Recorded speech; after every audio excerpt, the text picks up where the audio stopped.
Huwag ka na mag-alala, ako na ang gagabay sa kanila. Pangako ni Gabby kay Jacqueline Jose. Naantig ang damdamin ng mga netizen sa mensahe ng aktor na si Gabby Eigenman para sa namayapang actress na si Jacqueline Jose, na ina ng kanyang half-sister na si Andy Eigenman. Matatandaang napatanong ang mga netizen kamakailan kung ano ang koneksyon ni Gabby kay Jacqueline, at ito ang umalalay kay Andy nang magsagawa ng press conference kaugnay sa kumpirmasyon ng pagkamatay nito noong March 2 dahil sa atake sa puso. Para sa kaalaman ng lahat, half-sibling sina Gabby at Andy dahil tatay nila ang yumaong aktor na si Mark Hill, na kapatid naman ng yumaong si Cherry Hill, at aktor na si Michael De Mesa na aktibo pa rin sa showbiz. Ang mga magulang naman nila ay sina Eddie Mesa at Rosemary Hill. Naging anak nina Mark Hill at Jacqueline Jose si Andy Eigenman, na nagkaroon naman ng anak sa dating karelasyong si Jake Ejercito. Pero may sariling pamilya na rin si Andy ngayon, ang surfer na si Pilmar Alipayo na nakabase sa Siargao. Si Gabby Eigenman naman ay anak ni Irene Silibre kay Mark Hill.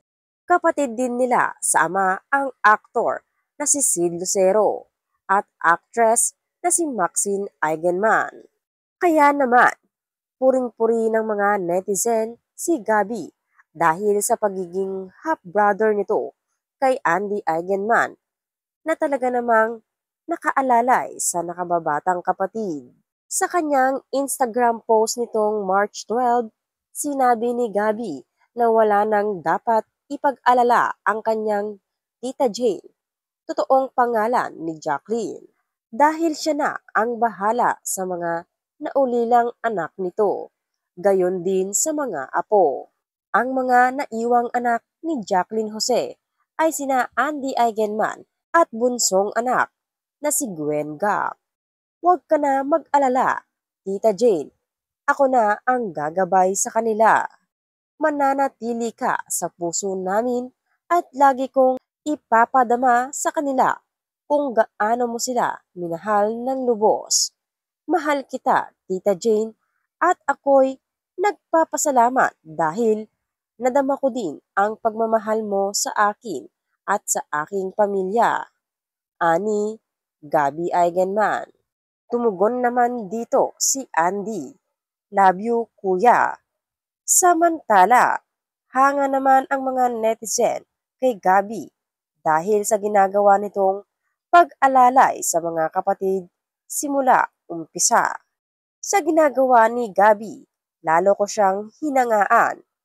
Matagal na siyang ganyan, actually. Napanood ko dati, nag-holiday siya kina Jacqueline. Super close and full of love. Kaya akala ko nga anak din talaga siya ni Jacqueline. Grabe, ang ganda ng pagpapalaki sa kanya ng magulang niya. Grabe talaga, Eigenman family. Sila talaga nagpatunay ng family is love.